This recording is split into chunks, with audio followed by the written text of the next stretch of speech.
Carlo Crack Blue 678, Watford 3 off the Hong Kong Air 330, respondendo to Started Blue, pushback closed and pushback closed. Bem-vindos a mais uma sessão nova aqui na Flap TV. A gente está chamando essa nova sessão de Flap Interview, ou entrevista da Flap. E a gente já começa voando logo na primeira classe. Olha quem que é nosso primeiro convidado, John Peter Rogerson. Bem-vindo a bordo. Pessoas acham que a gente não se gosta, né? Mas é um prazer estar aqui com você, Panda. A gente se odeia, né, John?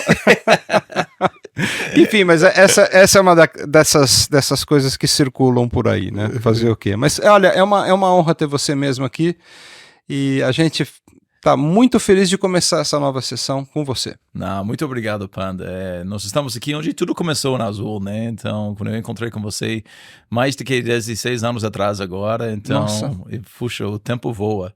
Então, é uma coisa incrível. Eu sempre tenho muita gratidão por você, porque você criou a grande marca que é a Azul hoje. Então, nós criamos. Mas é um prazer estar aqui com você. Muito bom. Então, a gente vai começar esse nosso papo perguntando a respeito de você primeiro. Antes de falar da Azul, vamos falar de Azul, vamos falar de aviação, mas eu quero primeiro falar do John. Tá. Você nasceu aonde? Eu nasci no estado, chama-se Connecticut, que fica uma hora e meia de Nova York. Tá. Em que cidade? A cidade chama-se Bridgeport, né? Então, uma cidade mais humilde lá, então, e eu sou de uma família grande, a minha mãe e meu pai tiveram 6 filhos, nenhuma menina, então nós somos em 6, eu sou o quinto dos 6. Então, 6 homens? 6 homens, incluindo meu pai, é 7, então a gente brincava que minha mãe teve que fazer xixi da pé, né? Então, então era uma casa cheia de homens, mas foi uma juventude muito divertida. Quando você tem tanta gente, tanto primo e coisa assim, então... A família era grande também? A família era grande, então sou muito grato. Meu pai, ele tem 10 irmãos, então sempre tinha meus primos e tal. Então uma reunião de família são 100 pessoas? É isso, sempre. Uau! Tem que comer rápido, senão não vai comer. Então... E qual que é o teu prato preferido daquela época, pelo menos? Cara, eu brinco que naquela região dos Estados Unidos tem muito... Eu adoro hot dog, cara. Hot dog do Nordeste dos Estados Unidos é a melhor coisa que tem. E pizza. E tem muita comida italiana naquela parte. É mesmo? Porque tem muitos imigrantes. Italiano veio para Connecticut, para Nova York, depois migraram para Connecticut. Tá. Mas a origem da tua família é irlandesa? Ou... Irlandesa, e isso, então, com isso tem muito primo, tem tal, então, mas, não, eu fui criado em Connecticut, então, e uma coisa interessante, a minha mãe não andava de avião até ela tinha 40 anos. Medo? Pobreza e medo. Então, nós éramos, quando você tem família grande, é quase impossível pegar um voo com 6 crianças para ir a algum lugar, né? Para daí alugar um carro para 6, 3 quartos, enfim, uma viagem... É engraçado, Panda, quando você pensa na nossa indústria, tem muitas pessoas que são daquela tri-state area, Connecticut, New York, Nova Jersey, que eles nunca saem daquela região, né? O mundo deles é aqueles 3 estados, então muitos dos meus amigos da minha juventude ainda moram onde eles nasceram e tal, então é muito comum naquela parte dos Estados Unidos. Você vai para lá de vez em quando? Vou, não a família? A minha família, meus pais se aposentaram, mudaram para Carolina do Sul e agora eles estão em Utah, então, mas eu vou, eu adoro o Nordeste. É lindo, né? É muito lindo. É lindo. Mas depois de morar no Brasil por 16 anos, né, eu não aguento neve, frio e coisa assim, então tem que escolher o tempo certo para visitar Connecticut e Nova York. Mas o outono lá é uma coisa muito especial, é a né? coisa mais linda que existe. É maravilhoso, né? Eu queria muito ir para lá no outono, mas nunca dá certo. Assim. Não, eu só você fico pega olhando o carro fotografia. de Nova York indo para Boston, puxa. Espetacular, né? E fica naqueles inns, né? Hospedado nos small inns, né? Aí, você cresceu e estudou em Connecticut ou você foi para Nova York? Eu cresci em Connecticut, fui para a faculdade no Utah, eu sou da Igreja de Jesus Cristo dos Mormons, então fui para a faculdade em Utah. Depois eu servi uma missão em Portugal e Cabo Verde, então morei em Portugal por um ano. Peguei um voo de TAP para ir para Cabo Verde, então voava entre as ilhas de Cabo Verde com cabo-verdiano o TACV. TACV e andava de ATR pela primeira vez na vida, né, entre as ilhas, a 42. E então fiz esta missão por 2 anos, depois voltei para Utah para estudar, e depois que eu me formei, eu casei e mudei de volta para o Connecticut, Nova York. Então, meu primeiro emprego depois da faculdade, eu estava no IBM em Nova York. Tá. E você morou na Ilha do Sal? Morei em praia. Na praia? Principalmente em praia, mas eu visitei Sal, Praia, Boa Vista, e Fogo, Bravo. Sim. Você já visitou todas estas? Eu fui pro Sal só. Isso é lindo, né? É lindo, é muito lindo. Mas eu tive grandes amigos de Cabo Verde, assim. Você comeu cachupa, não? Não. Não? É muito bom. É uma feijoada deles lá, é muito bom. Mas enfim, aí você volta para Connecticut. Volto para Connecticut, eu estava eu estava trabalhando no IBM, casado, sem filho. E eu vi esta empresa aérea JetBlue nascer, né? Eu estava assistindo e tal.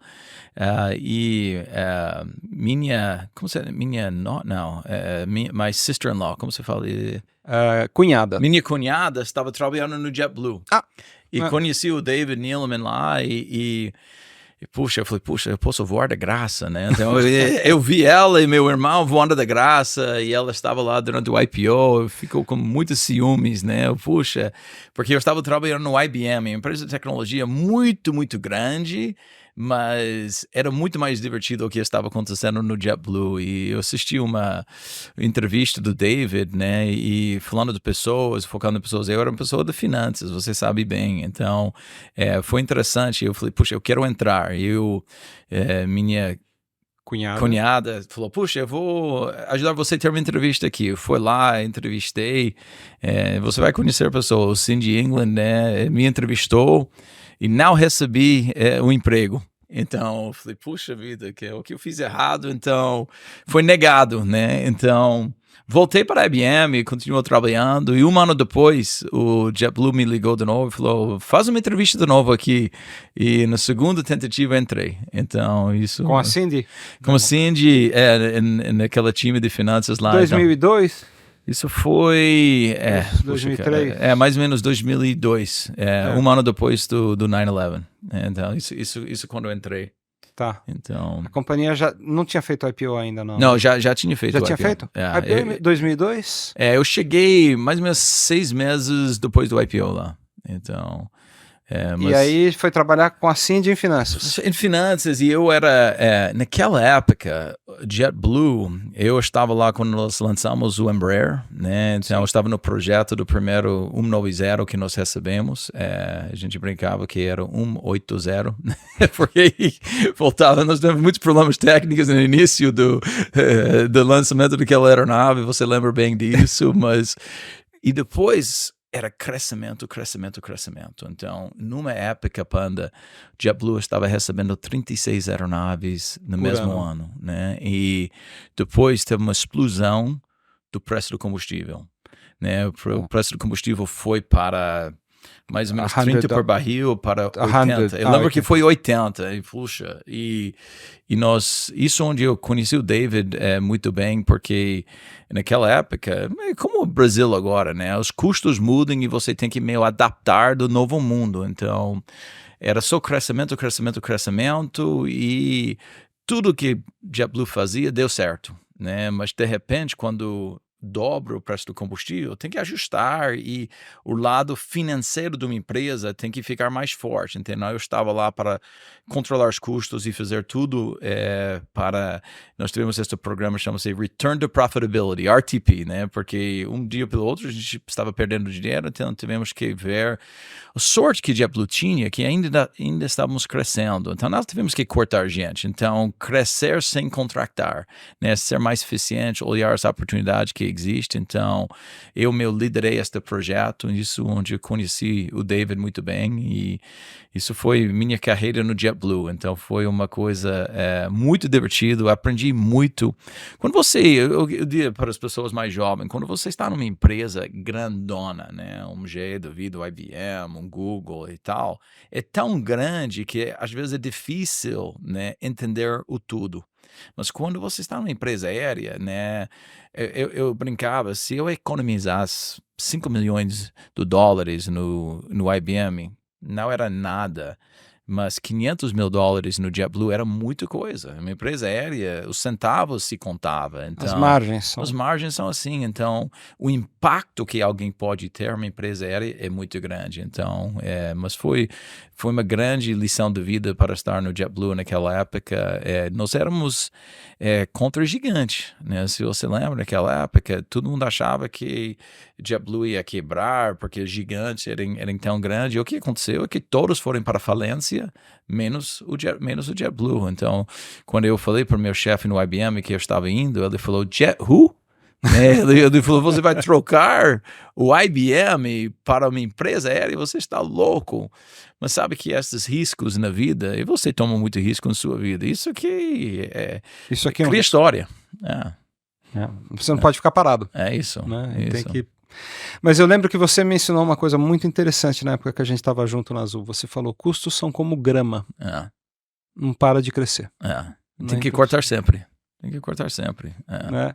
E assim, eu lembro que eu tinha um papel mais simpático na Azul. Eu era a pessoa que fazia as pinturas, as festas, e você vinha atrás cortando o custo. Né? E tem que ter essas duas funções. Tem que ter alguém que levanta a bola e alguém que...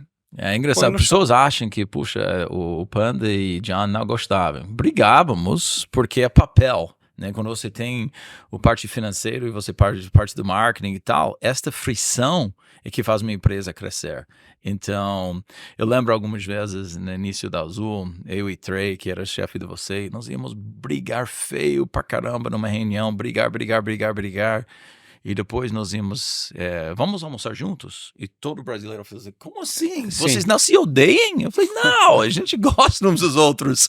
A gente só não concorda na maneira... É o estilo. Estilo, né? Isso eu aprendi também trabalhando com vocês. Né? A reunião tá a 200 graus, fala, bom, agora vamos comer um sanduíche? Então, ou vamos jantar, ou... Mas isso também... Para nós brasileiros foi um tremendo aprendizado, porque também foi um encontro de culturas, né? Porque a ideia inicial era fazer uma JetBlue tropical. E aí quando vocês chegaram aqui, vocês viram, puxa, vamos ter que fazer algumas adaptações. Qual que foi a coisa mais diferente que você encontrou no ambiente empresarial ao iniciar tua carreira aqui no Brasil? Sabe, Panda, eu lembro um jantar que eu fui com o Banco do Brasil no Figueira do Rubaiyat, né, com Pedro Junot. E Pedro Junot era o primeiro presidente da Azul, eu era financeiro da Azul, a gente foi para um jantar com o Banco do Brasil. Eu estava na mesa negociando, né? E depois ele me chamou pelo escritório dela e ele falou, cara, jantar é jantar, negócio é outra coisa. Eu falei, mas como assim, Pedro? Ele falou, quando você está jantando, não é para negociar, é para criar um relacionamento. Eu falei, mas puxa, eu estou fora da minha casa, Banco do Brasil, estamos negociando, né? Ele falou, e eu lembro disso até hoje. Ele falou, primeiro você cria relacionamento e depois você fazer negócio.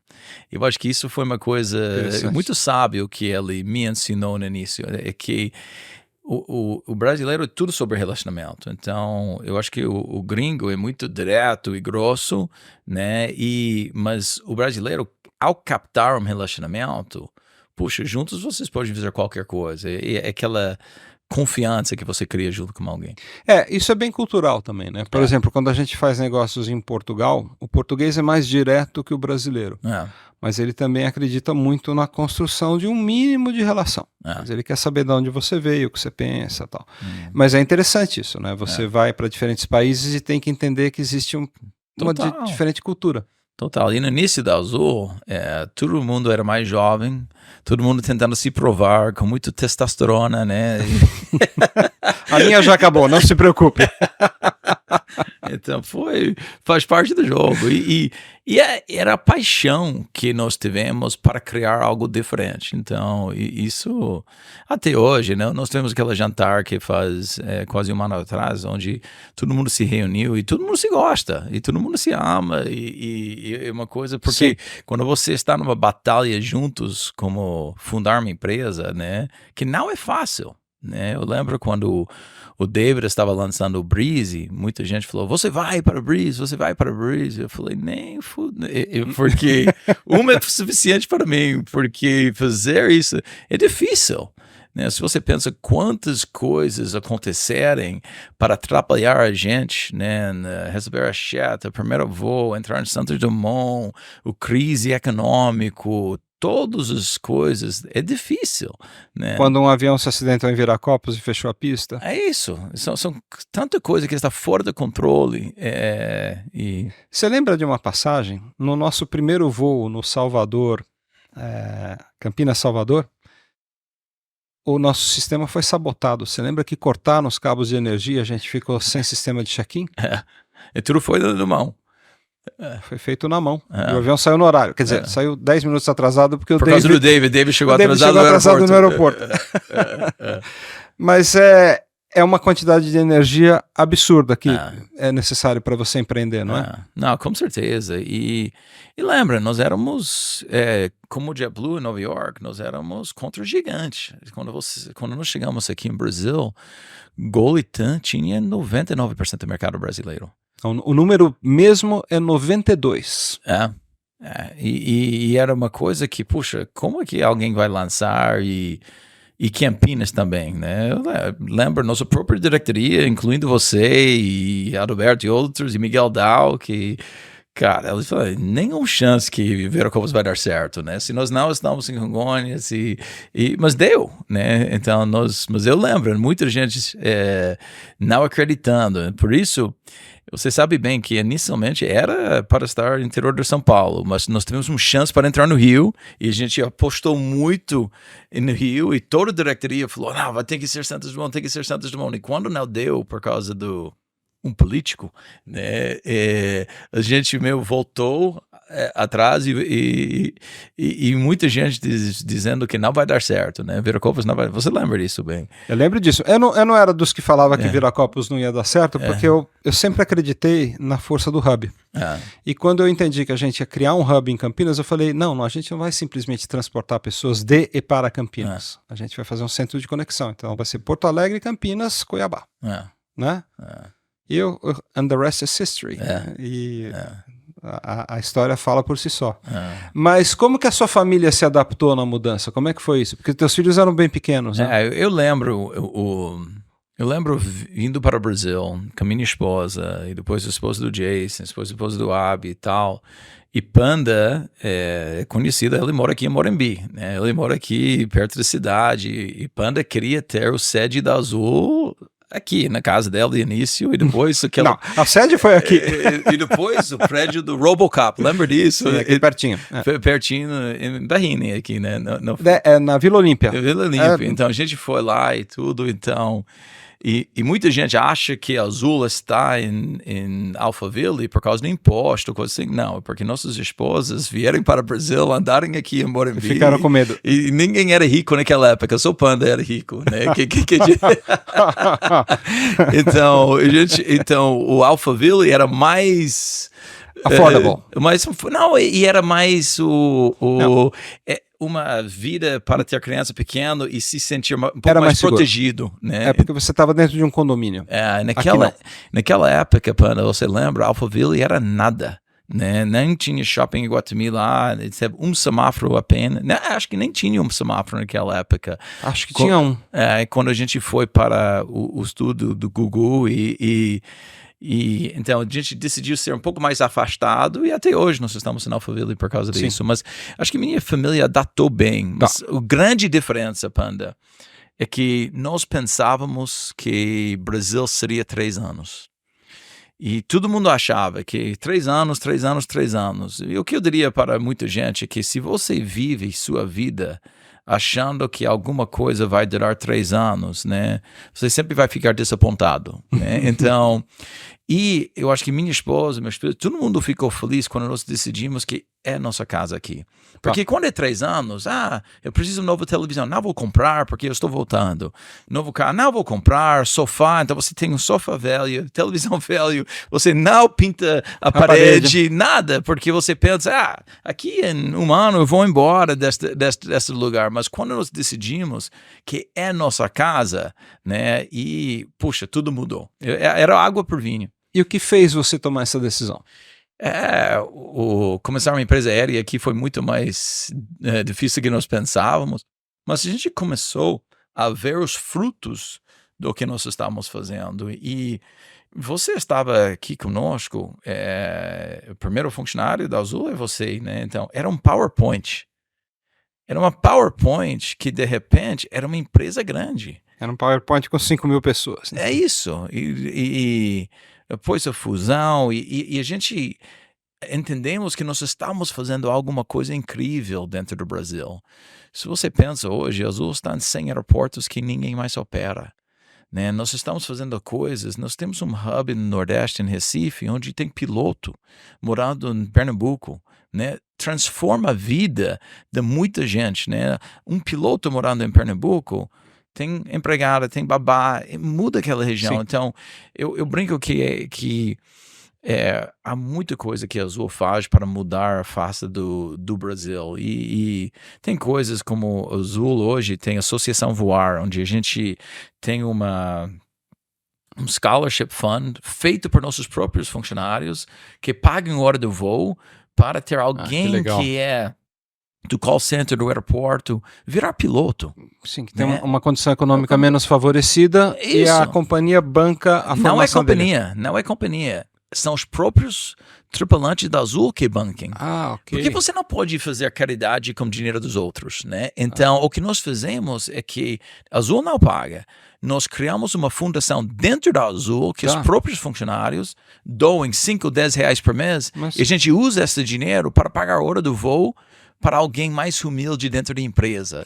Isso é uma coisa que isso transforma a vida das pessoas, né? Total. Então, eu vejo a aviação é uma força do bem no mundo, mas principalmente o que a Azul faz dentro do Brasil é uma força do bem. Então, uma coisa que eu fico um pouco desapontado, Panda, e eu acho que você luta muito por este setor, você é um dos campeões desse setor. Muitas vezes somos vistos como vilão. Eu lembro o ano passado, eu fiz uma entrevista que eles estavam batendo na gente toda semana por causa da tarifa alta, né? Então, eu era chamado para Brasília toda semana para bater na gente por tarifa alta, né?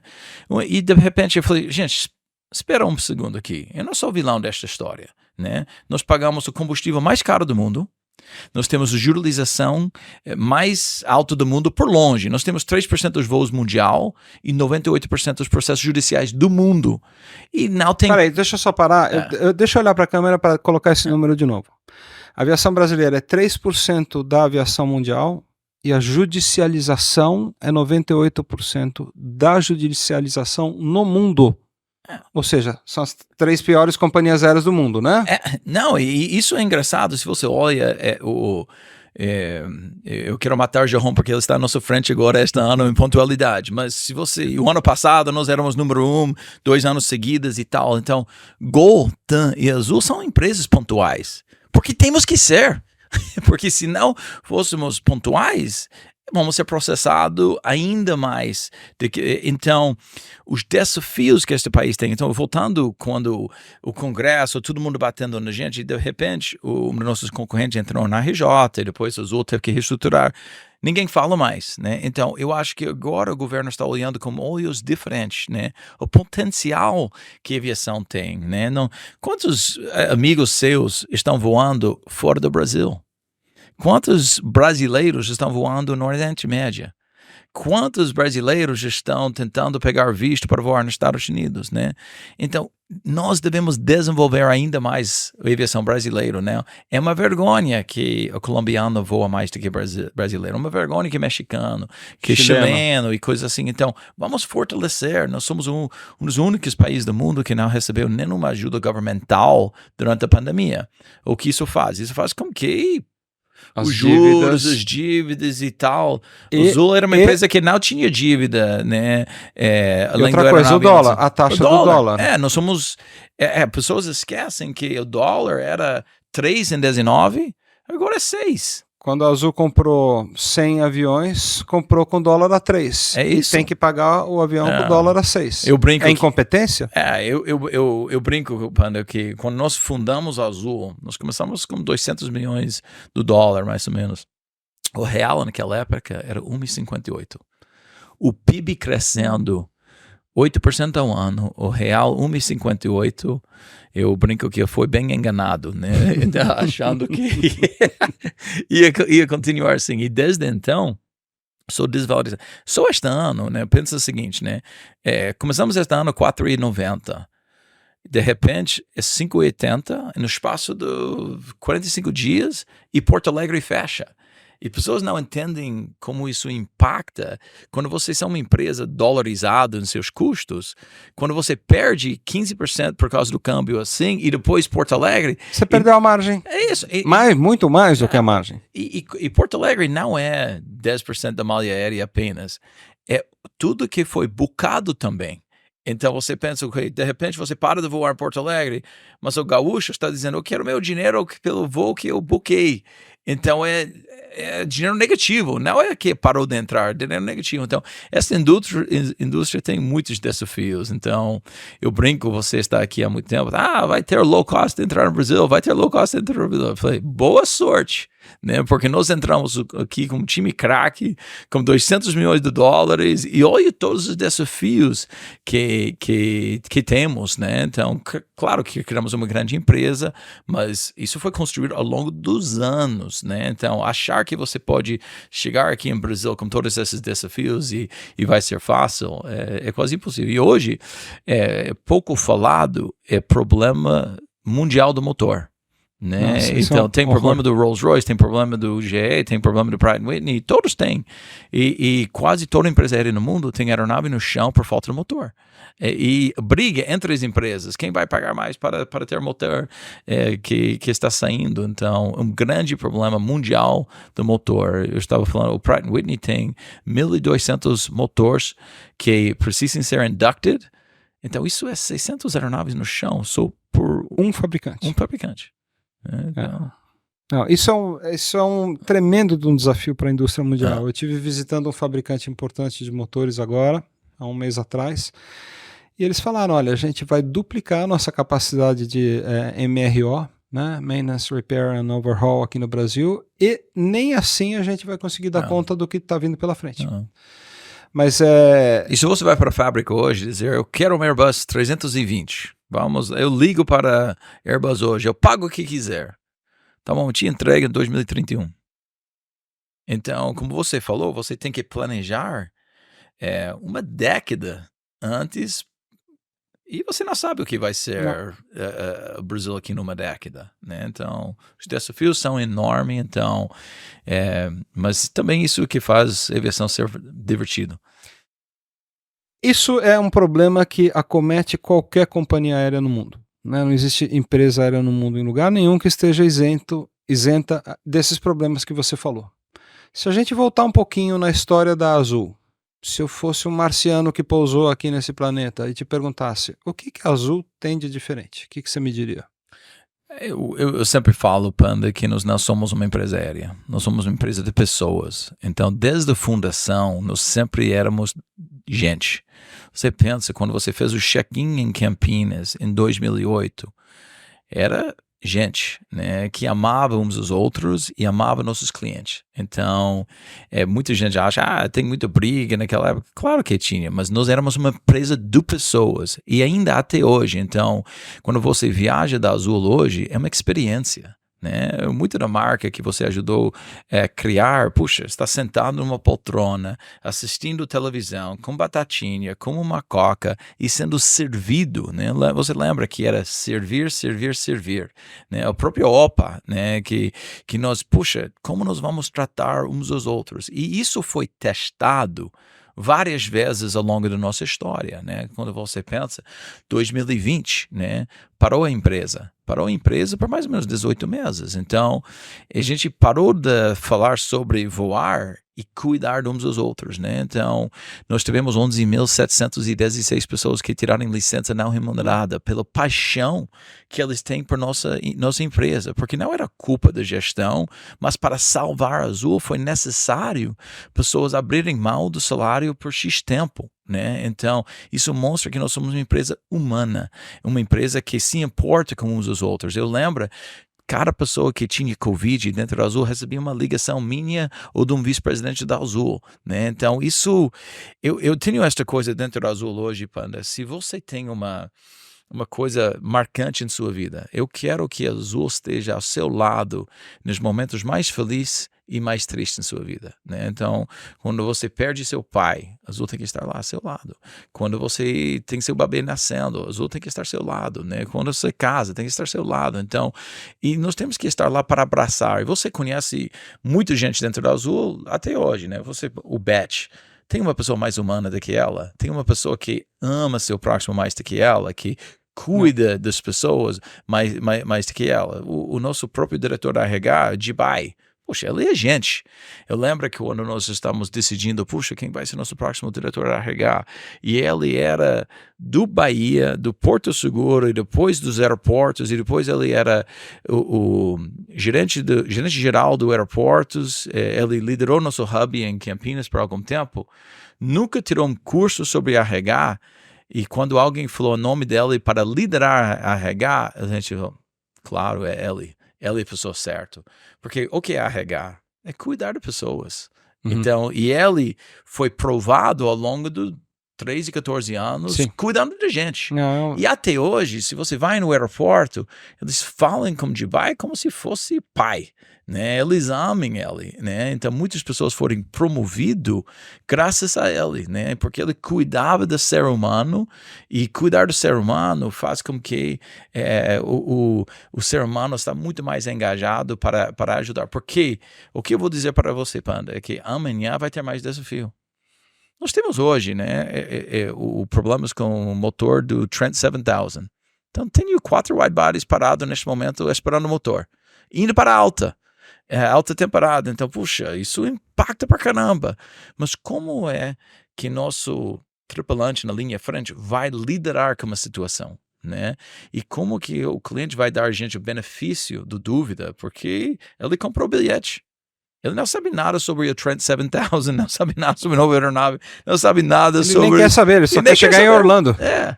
Mas isso são desafios que tem. Então, eu acho que o grande segredo da Azul é que nós somos uma empresa de pessoas.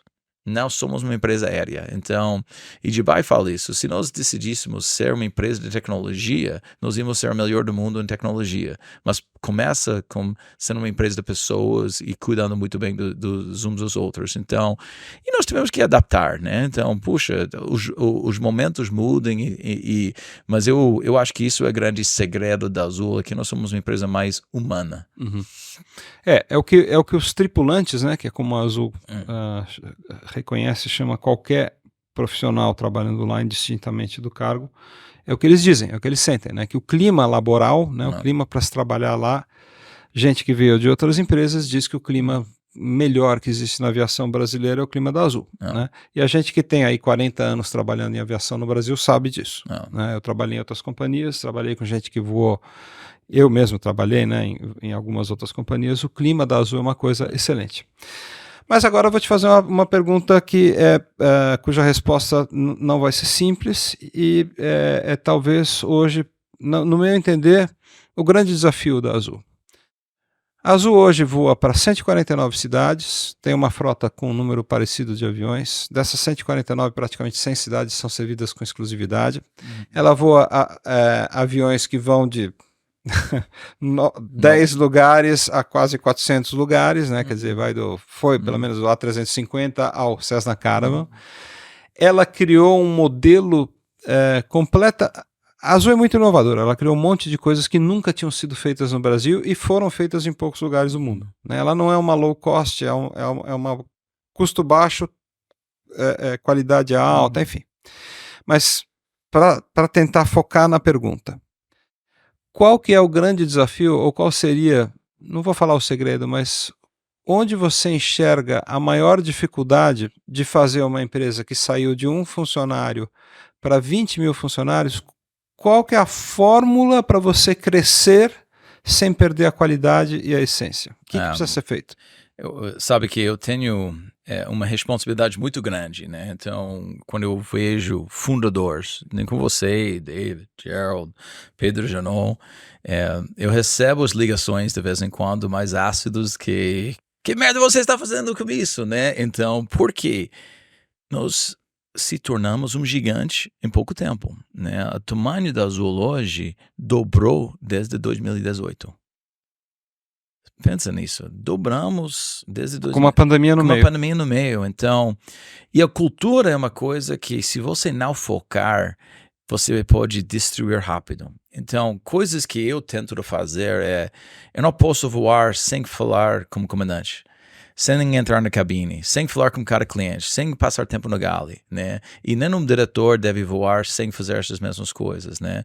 Nós temos coisas que a gente brinca muito, né? O Halloween dentro da Azul é uma grande festa, cada ano o Jason se veste de mulher e a gente faz...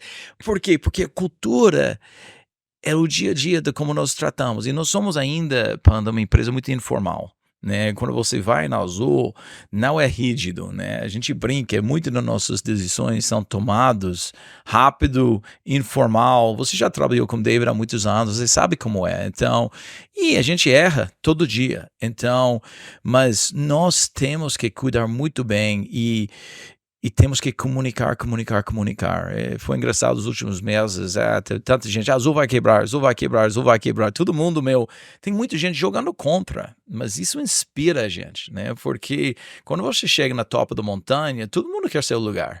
E eu brinco em cada dobra, bem-vindo a bordo, que nós chamamos hoje, que as pessoas que entrarem dentro da nossa universidade, que você já foi várias vezes, tem todos os prêmios da Azul. Todos os prêmios, o melhor do mundo, isso, mais pontual e tal.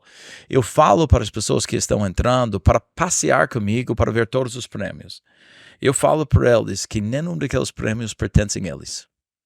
Porque eles estão chegando naquela hora. E se eu não ganho o prêmio ano que vem, a culpa não é dos 15 mil pessoas que estão, é culpa das novas pessoas entrando, né? Porque os caras que estão lá já sabem ganhar prêmio, então vocês estão entrando neste jogo, né? Então vamos ganhar juntos. Então, porque eu quero que eles tenham fome, né? Puxa, eu quero ser ganhador, eu quero ser vencedor, eu quero me divertir, né? Eu quero ser informal na maneira de tratar nossos clientes. Eu lembro que quando nós viemos para o Brasil, várias vezes, né, indo e voltando no início da Azul, nós tivemos a oportunidade para voar nas outras empresas aéreas, né? Eu lembro que voar com eles era muita regra mesmo. Se você não chegava uma hora antes do voo, você não entrava, independente. E eu lembro, tem uma empresa aérea, não vou falar nome, mas 5 mulheres bonitas para te receber, mas se você chegava depois do horário, ainda que o aeronave ainda não chegou no finger, eles não deixavam, porque era feito por regras e não feito por valores. E o Azul foi feito por valores, né? Nós sentamos e decidimos quais são os valores que nós vamos usar. Isso quer dizer, se alguém chega atrasado, né, talvez nós vamos fazer alguma coisa diferente, claro. Né? Então, eu lembro uma vez que nós recebemos informação que um cliente nossa perdeu o pai e o aeronave estava taxiando. E a gente voltou para Finger. Eu não sei quantas empresas aéreas do mundo iam ter voltado para Finger para desembarcar alguém naquele momento, né? Mas isso é o que Azul é. Então, e nós temos que continuar sendo assim. Eu não tenho medo do laranja, vermelho, do low cost. Eu tenho medo de perder a coisa especial que nós temos dentro da Azul Panda, porque você só pode se matar, né? Se você pensa no grande Varig, né? Então, Varig tinha tudo para dar certo, mas por quê? Porque tinha briga interna. Né? Tinha briga do poder, briga de culturas, briga disso e tal.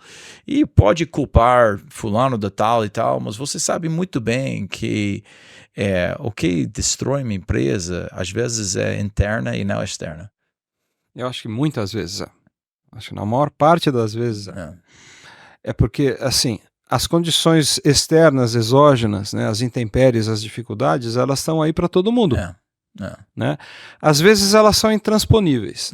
As condições que mataram Varig, VASP e Transbrasil em rápida sucessão, né, elas quebraram num escopo de 5 anos, elas quebrariam qualquer empresa. Se a Azul tivesse viva naquela época, ia quebrar também. Mas a capacidade de resistir a essas condições adversas muda com a qualidade do material humano, que é o que você está contando para a gente. Né? Agora fala um pouquinho de uma passagem que é importante, que eu gostaria de ouvir a tua impressão e as tuas memórias a respeito do período de fusão da Azul com a Trip. Como é que você lembra disso e como é que você enxerga as dificuldades e as oportunidades de fundir duas culturas diferentes? Pena, você sabe essa história muito bem, mas a gente se sentou em 2010, né? Vamos tentar comprar a Trip, né? E acho que a diferença era tão grande entre o que a gente achava e o que ele achava, então nós decidimos, mas nós podemos fazer isso, né? Então a gente compramos ATR naquela época, a gente começou a tentar matar uns aos outros, né? Lembra disso? E até todo mundo veio para a mesa e nós éramos concorrentes, queria matar a gente pegou o ATR para tentar matar o Trip naquela época, né? Então, e de repente você está sentado na mesa e vai dizer, vamos ser sócios, né? E dentro da Azul, dentro do Trip, imagina que eles estavam preparados para uma guerra, um tentando matar o outro, né? Nós éramos pequenos naquela época, o Trip era um pouco menor do que a gente, então, mas de repente, como sócios, você tem que virar a página e olhar para frente. Então, e eu lembro que todo mundo da Azul achava melhor do que todo mundo do Trip. E falava abertamente, não, somos melhor, nós somos maior, Azul ficou com 2/3, né? Você lembra desses papos, né? Então, mas quando você está se juntando, você não pode falar essa besteira, você não pode. Então a gente começou a criar regra, não pode falar de onde alguém veio, né? E hoje em dia ninguém fala, eu veio do Trip, eu veio da Azul, né? Então era proibido falar isso, e você ajudou muito com isso, né? Isso quando nós mudamos a marca da Azul, né? O U da Azul mudou, nós fizemos aquela jata prata, não, está aqui atrás de você. Está aqui, né? Então, para homenagem dos próprios fundadores do Trip e tal, e pessoas esquecem que naquela época o Pedro Junot tinha caído, né? E ele estava meio afastado naquela época e não tivemos um presidente, vamos dizer. Então, era eu e José Mário Caprioli responsável pela integração, e era uma coisa que eu lembro que eu estava num lado, José Mário no outro lado, e toda decisão onde a gente não concordava teve que ir para David Neeleman. Nenhuma decisão foi para David. Porque nós decidimos, vamos fazer algo que vai trazer valor para todo mundo. E algumas coisas, você lembra que como não foi decidido quem seria número 1, né?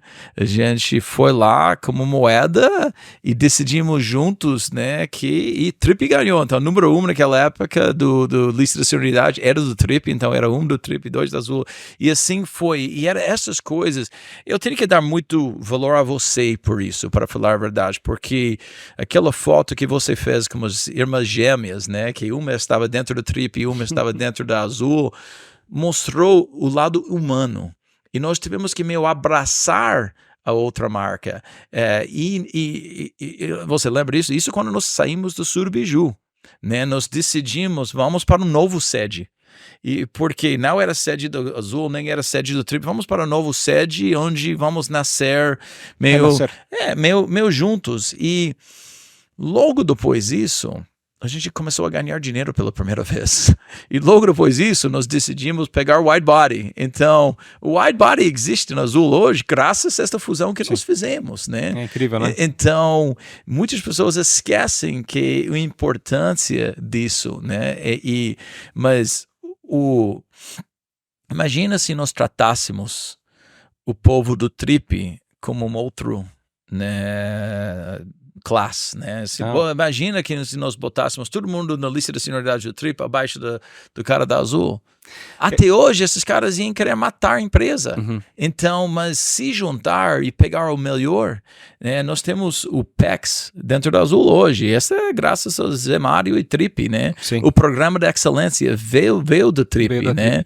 Muitos dos os ATRs que voavam no Amazonas, que voavam para Noronha, interior, puxa, então é legado. Então, e isso é uma coisa que eu amo sobre Flap, eu amo sobre Spaghetti, vocês estão cuidando do legado da aviação neste país, né? Então, mesma maneira que eu sinto o peso do legado da Azul para nossos fundadores, né? O legado que minha empresa tem é muito importante, né? E a maneira que a gente cuida de uns aos outros é crucial. Porque no fundo, né, isso vai ser o trilho por onde a empresa vai seguir. As pessoas sempre vão olhar para trás para buscar uma referência, né? E eu lembro que quando a gente fez a fusão, eu era diretor de comunicação da Azul e já era diretor de cultura. E o David me chamou e falou, olha, eu quero que a nossa cultura se sobreponha à cultura da Trip, porque a nossa cultura é melhor. Eu falei, olha, David, eu até posso achar que nossa cultura é melhor, mas o que está acontecendo agora é que a gente vai pegar uma xícara e vai colocar nessa xícara Azul e Trip. Não vai dar mais para dizer que é só Azul. Vai ter os elementos com certeza das duas e vai ser uma coisa só, mas vai ficar melhor. Ele ficou meio assim. E no jantar de 1 ano da fusão ele falou, não, acho que você estava certo, Panda, porque ficou melhor. É engraçado, o David é um grande empresário, mas era a primeira fusão da vida dele, né? Então, ele foi comprado por Southwest, mas a fusão, esse foi o primeiro voo internacional, primeira vez que nós andamos do wide body, ATR, né? Ele nunca tinha feito isso. Agora, isso é outra coisa que precisa ser dita, né? A capacidade de se transformar da Azul é uma coisa notável. O primeiro business plan eram 25 cidades, 40 jatos. No que a Azul se transformou. Né? Era um tipo de avião. Era só o 95, né? Né? A Azul hoje tem, acho que 7, 8 tipos de avião. Mudou completamente o business plan várias vezes. Né? Eu lembro, Panda, nós tivemos alguns pilotos que ficaram frustrados porque queriam o 320 e saíram da Azul. Você lembra disso? Lembro, né? claro. 2012, 2013 e a gente pulou o 20 e foi para 30. Né? Então, por quê? Porque não tinha o neo do 20 pronto, então, porque muita gente não acreditava, porque você tem razão, o plano original era só isso. Né? Era um tipo, point to point, né? Hub and spoke, e ela hoje é a empresa que tem a maior capilaridade.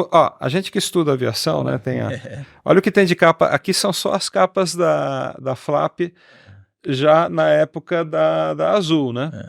Então tudo, assim, aquela foi a primeira, com o primeiro avião fotografado em Porto Alegre, e a gente foi sempre fazendo essas capas da Azul, né? Mas acompanhando a história da revista e claro, da companhia aérea, a gente fica assoberbado, fica impressionado com a capacidade de adaptação da Azul.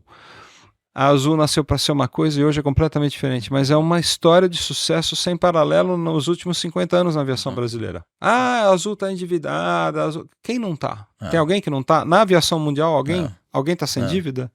Ou, vou reformular, alguém na história da aviação nunca teve dívida? Esse setor ele é construído em dívida, né? Não é?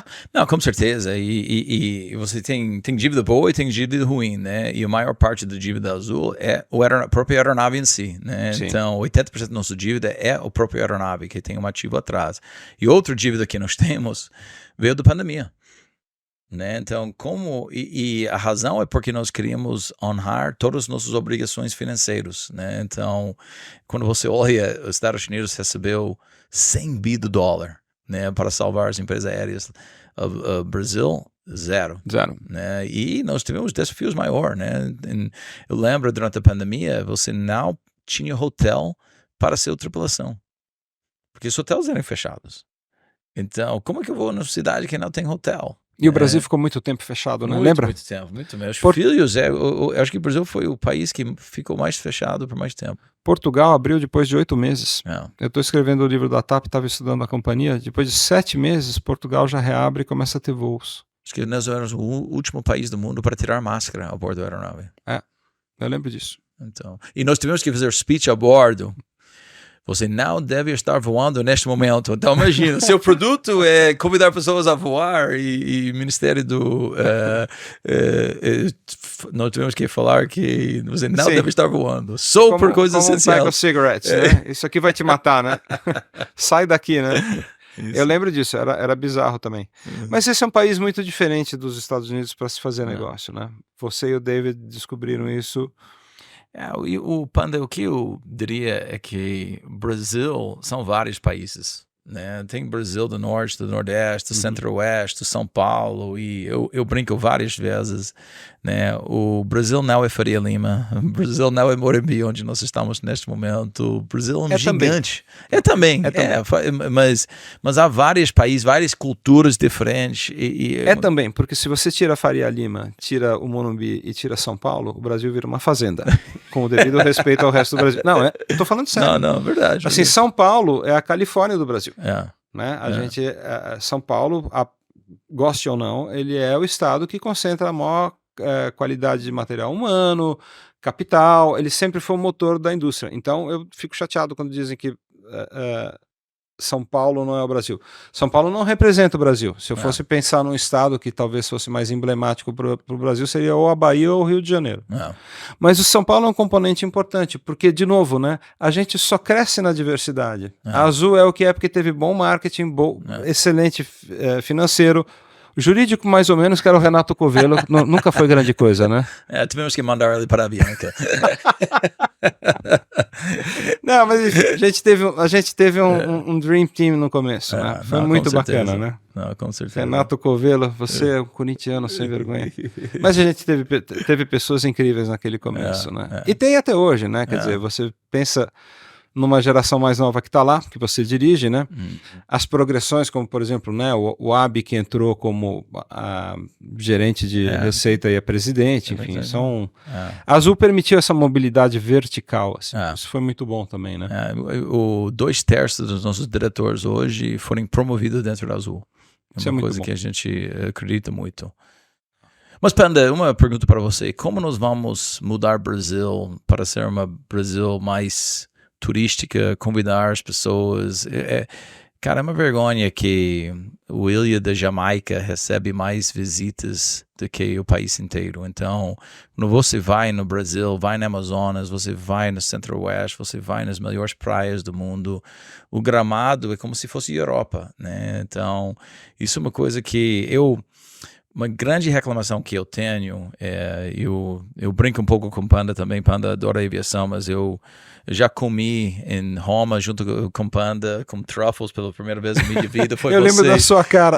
E você lembra da cara quando a conta veio, né? Mas nós temos que inspirar os brasileiros a conhecer mais este país. Tem muito brasileiro que conhece Nova York, conhece Paris, conhece fora e puxa, as belezas que o Brasil tem. E às vezes, quando o próprio brasileiro não vai até os lugares, é difícil convidar os estrangeiros a vir para o Brasil. É um desafio grande, né? É um desafio grande. Não tem uma bala de prata, uma resposta simples e uma coisa só que você possa fazer. Eu quero fazer algumas provocações. A primeira que eu te diria, esse final de ano a gente está decidindo aonde vamos passar uma semana de férias na família. E está muito mais caro viajar no Brasil do que viajar... Tá mais caro vir para o Brasil sem pagar as passagens da Azul. O hotel e a alimentação no Brasil é mais caro do que ficar nos Estados Unidos, com o dólar a 6. É mais caro do que ficar ou ir para a Europa. Então, assim, as pessoas, em primeiro lugar, elas fazem contas. Então, enquanto na indústria da hospitalidade você não conseguir reduzir os preços de maneira global, você vai ter esse desafio.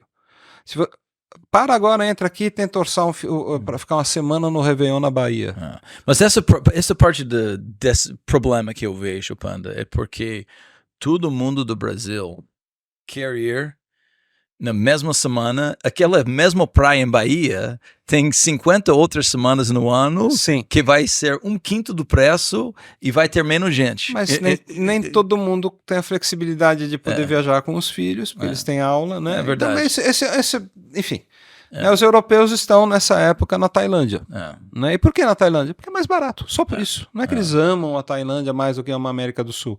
A América do Sul ainda é um lugar que, assim, dollars and cents, é mais caro viajar. Porque, infelizmente, a gente tem os custos do Brasil que atacam não só as companhias aéreas, como a indústria de hospitalidade. Então, o hotel é caro, o transporte é caro, e tem uma questão que é muito importante, que é segurança. Assim, eu tenho alguns conhecidos, ontem estava conversando com um cliente nosso, um parceiro comercial nosso, que veio almoçar aqui, e ele falou, olha, Panda, eu comprei uma casa em Orlando. Falei, e ele tem todo o dinheiro do mundo, tá? Tem 3 helicópteros, é uma pessoa que está muito bem de vida. Brasileiro, um homem que, self-made man, enfim, começou com nada há 10 anos atrás e hoje está multimilionário, trabalhando. Muita garra e inteligência. Ele falou, sabe por que eu vou para Orlando? Porque eu fico 10 dias sem medo. Porque enquanto eu estou no Brasil, eu tenho que ter 19 guarda-costas, só ameaçado de sequestro 2 vezes por mês. Então, assim, esse é um outro componente que é importante, João. A sociedade brasileira, no meu entender, ela está muito desarrumada. É uma desarrumação de valores muito grande. E que começa com pequenos pecados. Eu vou parar na fila dupla aqui só para entrar e pegar um negócio e volto. Oi, eu tenho que pagar o dentista. Se você não me der nota, você me dá 10% de desconto? Então essa informalidade, John, ela é um câncer que vai destruindo a ética e a moral do brasileiro e acaba gerando esse país bagunçado que a gente vive hoje. Eu sei, Panda, e nós tivemos essa conversa muitas vezes, mas também, puxa, nós temos que amar o Brasil mais. E o que o Brasil faz, ele exporta muito talento. Vai para Dublin hoje. Tem um monte de brasileiro jovem que está morando em Dublin, né? E muita gente, puxa, então eu acho que nós temos que ter gente que quer ficar e tentar. Vai ser difícil, transformar um país é difícil. Muito difícil. É difícil, mas começa com um cara brasileiro e não com um político apenas, né? Não. Começa com um cara brasileiro, como você citou. Mas assim, vamos pensar no setor da aviação. O Estado brasileiro sempre maltratou a aviação. Maltrata até hoje. Não sabe para que serve, por onde entra, por onde sai. Trata mal. Vamos pagar o combustível mais caro do mundo. Por que exatamente? É uma forma de punir, de restringir? Né? Vamos criar uma infraestrutura que está completamente defasada e pouco faremos a respeito. Esse jato aqui, ele sai agora de Congonhas e vai para Santos Dumont. Em quanto tempo ele faz a viagem? 1 hora. Em quanto tempo ele poderia fazer a viagem? 30 minutos. Entendeu? Esses 30 minutos que o avião passou a mais significa que você, John, tem que comprar 2 jatos desses para fazer o trabalho de um. Quanto custa isso? Isso é 45 milhões de dólares, cada um. Mas você rasgou 45 milhões de dólares, vezes 10, vezes 15, vezes 20, porque não quiseram investir em radar.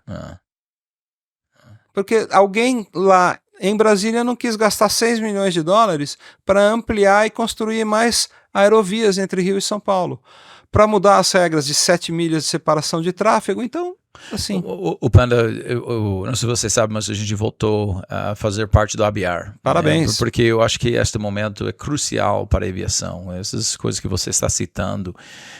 Mas eu acho que o problema que nós tivemos, e você fez um pouco disso agora, é que a gente reclama, né, como você reclamou agora. Eu não estou criticando, mas a gente reclama, e a gente estava indo para o Brasil para reclamar. Eu acho que é momento para ir e mostrar a oportunidade. Né? Puxa, se a gente melhorar isso, nós podemos dobrar os voos no país. Se a gente fizer isso, nós podemos comprar mais Embraer. Se nós fizermos isso, nós podemos ter voos mais baratos. Então, porque a gente sempre começa com o combustível mais caro do mundo, o que é? Mas a oportunidade é vamos tornar o Brasil um país onde nós crescemos mais rápido do que Então, eu acho que para político, isso é uma coisa que eu acho que a indústria fez mal. A gente só reclamava achando que alguém ia ajudar cuidar. E uma coisa que eu conheço depois de 16 anos neste país, ninguém vai te ajudar. Então tem que fazer por si mesmo. Então, mas eu acho que tem que ser uma coisa onde é ganha-ganha. Eu tive uma reunião com o presidente Lula e eu falei, presidente, a Azul é a única empresa aérea da história do Brasil que nunca entrou na RJ. E você pode dizer que fulano era incompetente, esta não servia, mas todos.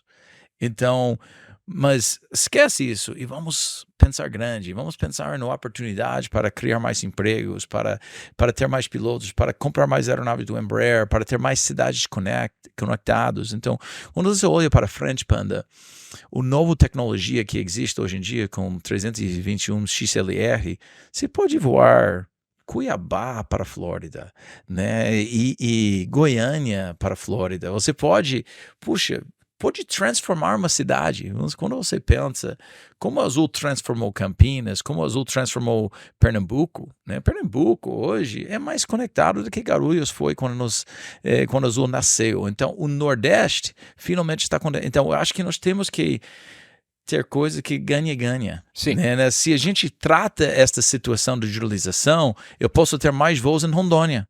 Se você trata essa situação aqui, eu posso empregar mais gente. Se você trata isso, nós podemos comprar mais aeronaves. Então, porque é triste, né? Só reclamar, mas nós temos que ver ganha-ganha. Então, este é um dos propósitos do Azul voltando para a Aviar, porque, cara, os desafios são enormes, né? O real a 6 é outro negócio. Quando nós decidimos fazer tudo que nós fizemos na Azul, o real era 1,58. Então, e nós temos... Estão sobrevivendo, né? Estamos sobrevivendo, mas nós estamos quase uma década com a aviação brasileira não crescendo. Na Azul cresceu, é verdade, mas nós tivemos saídas da Avianca e outros. E um dos nossos grandes concorrentes é menor hoje do que foi 4, 5 anos atrás. Então, nós temos uma década meio perdida da aviação. Sim. Que, puxa, como a gente volta a crescer de novo? Né? Aí eu vou te devolver de uma maneira que eu acho o seguinte. Quando a gente estuda a história brasileira e a história da aviação, é mundial, mas no Brasil é especialmente mais sensível porque, ao contrário dos Estados Unidos, os Estados Unidos é uma economia madura. Então ela vai crescer 1,5%, 2%, inflação. Que é muito. Que é muito porque é um mercado, é uma base gigante. O Brasil é uma economia em desenvolvimento. Então, se você acertar um pouco as coisas, cresce 8%, 10%, 12% ao ano. As oportunidades estão aí. É o que te faz ficar desesperado. Você põe a cabeça no travesseiro à noite e fala, puxa, com mais um pouquinho de boa vontade, sorte, etc., a gente podia explodir. Eu sei que é isso que você tem dentro do coração, é isso que te faz vibrar e é isso que você enxerga. Fala, eu enxergo um país com 300 milhões de passageiros por ano. A gente fica nesse patamar de 80, 90, 100, volta para 80, sobe para 90... Há 10 anos. Não sai disso. E eu lembro de você, do David, falando quando a companhia começou, falou, a gente em algum tempo pode ter 500 milhões de passageiros por ano. Pode. E podia ter. Pode. Agora, aí a gente vai passar por uma coisa que é muito mais séria, que é o desempenho da economia. E o desempenho da economia, infelizmente, no Brasil está atrelado ao desempenho da política, e os últimos anos não foram bons no Brasil. Estou falando não deste governo, estou falando dos últimos vários anos. O Panda, eu fiz uma brincadeira, eu fui no Iguatemi, aqui em São Paulo, era no JK, e eu estava andando com minha esposa, e eu entrei na loja do Tiffany's, que é a loja das joias, né? Sim. Eu tive que saber, eu falei, que idiota compra no Tiffany's do JK? Por quê? Porque o preço do Tiffany's do JK é 3 vezes mais caro do que Miami. E se alguém está no JK, tem condição para pegar um voo da Azul e ir para Miami e comprar, ou ir para Paris e tal, para comprar joia. Então, talvez alguém que fez besteira no fim de semana e teve que correr para comprar. Então, eu chamei o gerente e eu falei, eu quero saber quem é seu cliente. Ele falou, quer saber? Ele falou, é o Centro-Oeste. Ele falou, isso é Miami. É o agro. É o agro.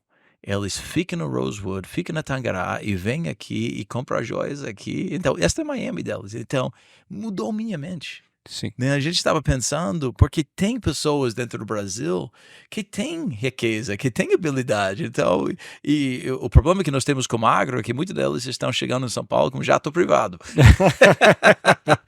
E cada vez maior. Isso, Né? em vez da aeronave da Azul. Então, tem riqueza em todo lugar do Brasil. É um país com potencial brutal. Enorme. Minha mulher teve loja no Shopping Cidade Jardim, né? Sim. Você sabe. E quem eram as clientes dela? Eram brasileiros de outras regiões, muito da fronteira agrícola do agro, muitos angolanos. São Paulo é a Miami de Angola. Então o pessoal vem aqui com cash e compra mesmo. Compra como se não houvesse amanhã. De novo, é um país surpreendente, né? A gente é a Miami de uma parte da África, né? Porque fala português também. E, enfim, mas é um país assim. O Tom Jobim, ele tinha uma frase, talvez você saiba, ela é muito famosa, mas o Tom Jobim, ele depois que começou a ser mal falado no Brasil, ele se ficou muito chateado, né? Ele amava o Brasil como acho que como ninguém. E quando começaram a falar mal dele, ele resolveu mudar para os Estados Unidos, onde ele era bem falado. Então ele morou primeiro em Los Angeles, depois em Nova York. E passou uma longa temporada em Nova York e voltou para o Rio de Janeiro. Ao chegar, foi entrevistado pelo Jornal do Brasil e perguntaram: Tom, qual a diferença entre morar no Rio de Janeiro e morar em Nova York? Ele falou: morar em Nova York é ótimo, mas é uma merda. E morar no Rio de Janeiro é uma merda, mas é ótimo. Então, assim, desculpa, essas são as palavras dele, né?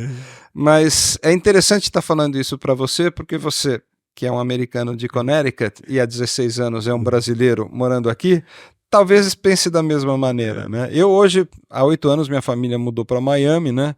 Eu passo 15 dias aqui, 15 dias lá, né? Tô tocando o projeto da Flap aqui. E assim, eu acho que esse aqui é um país absolutamente maravilhoso. Assim, quando eu criei essa pintura aqui, não foi só porque eu queria fazer a Azul decolar, é porque eu acho isso mesmo, né? Que orgulho de voar um avião brasileiro, que orgulho de ser brasileiro, que orgulho de ser a companhia aérea que chama Azul Linhas Aéreas Brasileiras. Então isso tudo é amor por esse país. Agora, quem ama critica. Se você não liga para alguma coisa, você nem olha. Né? Você fala, deixa para lá. E a gente que ama esse país, a gente tem que ser crítico. Então existe uma coisa que eu acho que é muito diferente, que é reclamar, porque a reclamação é um grudge, né? É uma coisa que não vai somar, né? Vocês sempre... Mas tem uma outra que é falar, gente, vamos melhorar isso aqui. Você é crítico. Na Azul eu sei, você fica apontando tudo que você acha que podia ser melhorado. Por que você faz isso? Porque você quer o melhor para a companhia. A gente quer o melhor para o país também. Tem muita coisa para melhorar. Então, eu concordo 100% com a tua visão. A gente tem que propor antes de reclamar. A gente tem que se mover, mas uma coisa precisa ser dita, né? Você precisa ser, da mesma maneira que os fundadores te ligam para falar: ô John, isso aqui não está tão bem, mexe aqui, mexe acolá. O teu papel como líder empresarial no país é chegar para o poder concedente que concede à sua companhia o direito de voar e falar: olha, gente, tudo bem, né? Vocês querem passagem a R$200? Tá bom. Agora, vamos pôr um raio-x lá no aeroporto de Cabrobró da Serra, que está quebrado há 2 semanas e... Quantas vezes isso não aconteceu, John? Quantas vezes a Azul não levou máquina de raio-x para ser consertada? E o aeroporto fechado porque não tinha raio-x? Então as pessoas que estão nos assistindo hoje acham que assim, o empresário ele só quer ganhar dinheiro. Assim, você imagina uma companhia aérea ter que colocar uma máquina de raio-x e levar para uma grande cidade para fazer manutenção na máquina para voltar no dia seguinte para o aeroporto poder reabrir? Isso é um... Eu tenho um projeto agora, junto com os outros presidentes, para levar todos para conhecer um hangar, lugar de peças, simulador do voo, e entender a complexidade de uma empresa aérea, né? O deputado acha que, não, isso é nem como táxi, né? Então, e só andar para ver tanta peça que nós temos que ter, né? E quanto custa para trocar roda, e cada simulador de voo é $15 milhões, né? Para ter. Depois, esse vidro aqui, quando ele trinca, são $35 mil. O cafeteiro dentro da aeronave é $40 mil. Quanto que custa uma poltrona de classe executiva? $80 mil. $80 mil. Você está sentado, quando você viaja daqui para Orlando, na classe executiva da Azul, você está sentado numa poltrona que custa 8 VCs, R$500 mil. É o preço de um apartamento na cidade. A poltrona em que você está sentado por 8 horas para ir para Orlando custa o mesmo que um apartamento. Segue, John. É fácil? E assim, quem toma na cacunda, quem apanha é o empresário. É isso que me deixa furioso. Não, é verdade, mas por isso nós precisamos de pessoas mais como você, outros repórteres, pessoas que têm que entender que aviação é força do bem. Né? A gente tem falado muito sobre SAF e queimar carbono, coisa assim. Pessoas esquecem que nossa indústria é frágil. Né? Nossa indústria é muito impactada e quantas pessoas que nós podemos tirar da pobreza através da aviação. Quando a Azul pousa numa cidade no interior, poxa, o PIB cresce mais rápido, muda a vida da gente. O que aconteceu com Indaiatuba? É isso. Com Campinas? É incrível.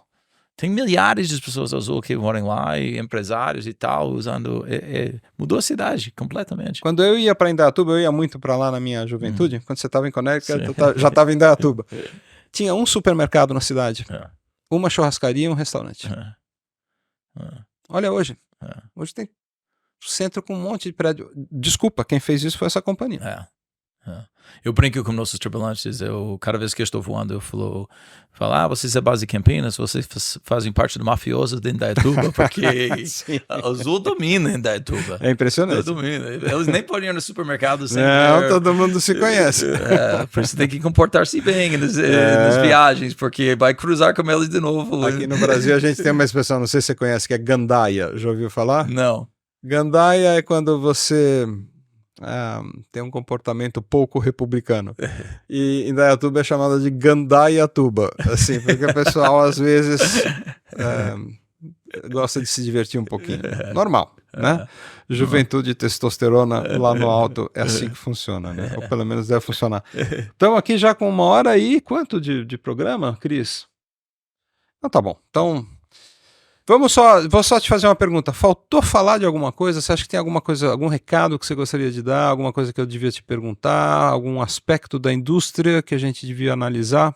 Eu acho que a gente tocou muito assunto aqui, Panda, mas eu acho que como indústria, eu falei, todos temos que lutar por essa indústria. Né? Quando tem um advogado que processou a Azul 16 mil vezes, isso é mal para o Brasil. É mal para... Então, nós estamos na Azul como um programa chama-se Eleva, né? Levantar a Azul para um novo patamar, né? Por causa do dólar, por causa das coisas assim. Porque eu tenho 16 mil pessoas dentro da Azul que depende, né? Mas quantos familiares isso é? Quantas pessoas recebem seu pão através da Azul? Então, nós devemos ter 16 mil pessoas lutando todo dia, né? Contra as maldades que afetem a gente. Então, devemos ter 16 mil promotores, né? Falando bem do Brasil, falando bem de viagem, embaixadores. E quando você se junta ao Goletan também, a ABR, né? Congresso, devemos ter muita gente lutando em favor desta indústria. É a melhor indústria do mundo. Talvez seja a indústria mais difícil do mundo, mas é a melhor indústria do mundo. Literalmente muda as vidas e muita coisa vai mudar no futuro, como AI, coisa assim. Mas o AI não vai levar você para a Bahia, né? Não vai levar você para Paris, não vai levar você... E nós conectamos muita gente, então...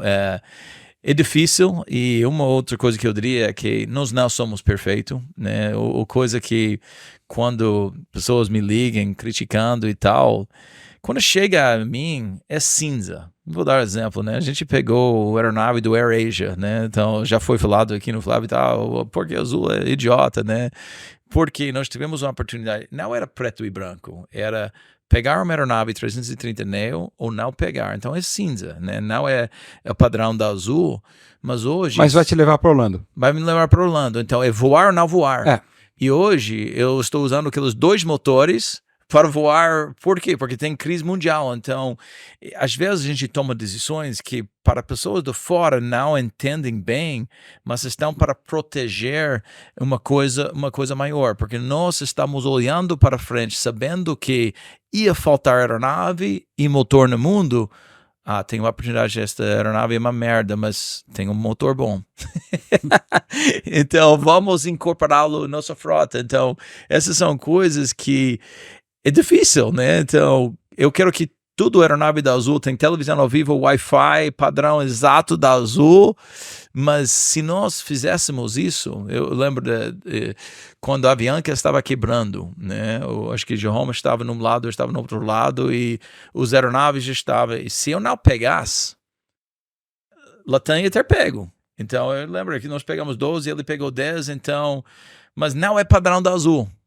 Eu falei, gente, Ok. mas quantos comandantes nós temos hoje voando que nós não íamos ter? Quantos funcionários a mais nós temos por causa daquela decisão? Então, para cara que chega hoje e diz, que merda é essa? Você tem uma aeronave sem o padrão. John, mas, olha, Esta indústria é feita de momentos, né? Então, quando nós lançamos Internacional, você estava junto conosco, decidimos em março, começamos em dezembro, né, 15 de dezembro, como um produto meio boca, você sabe muito bem, o produto meio boca, e 6 meses depois era a crise do Dilma, né, onde o câmbio, e se nós esperássemos, não decolava. não decolava. Não estava voando internacional. Então... E era uma companhia de outro tamanho isso, hoje. total, né? total. Né? Se eu não pegasse aquelas aeronaves da Avianca naquela época, ia ser uma Azul, um tamanho diferente hoje, então. E você e os colegas que, enfim, os fundadores da empresa ensinaram isso também, né? Que assim, escalar é uma das artes mais complexas que tem. Saber escalar, né? Quanto de dinheiro que eu economizo, quanto dinheiro que eu invisto para crescer. Eu lembro de você falando, eu não vou te dar dinheiro para fazer marketing, porque eu preciso trazer mais avião. Ok, né? Inclusive essas coisas de pintura especial era a tentativa de fazer alguma coisa com o preço da tinta. Né? Não podia comprar um comercial na TV Globo, então vamos pintar um avião com a bandeira do Brasil e ver se ele aparece. Mas tá bom, né? Enfim, na verdade é um pouco o que você estava falando há pouco tempo atrás sobre o Brasil. O Brasil, ele também vai te deixar mais afiado como empresário. Você sabe que é muito mais difícil trabalhar aqui do que em Connecticut. Com certeza. E eu tenho certeza que, assim, com o que você aprendeu nesses 16 anos, hoje você pode ser presidente de qualquer companhia aérea no mundo. Eu não quero ser, eu quero ir para a praia. Na Bahia ou em Connecticut? Eu quero uma casa em Bahia e Connecticut. Tá bom. Quando você for para sua casa na praia, lembra de me convidar. Tá bom? Tá bom. Bom, pessoal, eu queria agradecer demais o John, o Felipe da comunicação que está aqui com a gente, enfim. Acho que todo mundo que me acompanha sabe que eu tenho uma relação muito especial com a Azul. Enfim, eu sempre brinco, né? Eu me sinto como um pai que se separou, sai de casa e fica olhando para os filhos assim de longe e fala, o cabelo dele tá meio comprido, pô, podia ter escovado o dente. Enfim. Mas isso é amor. Mas quem sabe, eu estava falando, nem lembrava que nós tivemos isso marcado, mas eu e David estava no Brasil esta semana, estamos falando de você, eu falei, David, acho que nós temos que convidar a Panda a fazer algumas coisas conosco. Então. Vou fazer uma pintura especial, só que agora eu vou cobrar bem caro, e eu vou te pagar de volta aquela garrafa de vinho. Tá? Quer contar essa história? Não, eu não quero brigar, eu quero terminar bem, A história da garrafa do vinho fica para uma próxima que eu vou contar, que ela é muito divertida. Eu até hoje sou chamado de perdulário por ele. Eu vou contar essa história. Ele sempre me pega e fala, e o vinho caro que você comprou? John, muito obrigado. É uma honra ter você. E começar o Flap Interview, como eu falei, na primeira classe ou na executiva. A Azul não tem primeira classe, ela tem executiva. Gente, obrigado. Semana que vem a gente está de volta com uma live às 19 horas, como sempre aqui às segundas-feiras, tá bom? John, obrigado, sucesso, voos cada vez mais altos em céu azul para a Azul Linhas Aéreas Brasileiras. Muito obrigado, Panda. Valeu.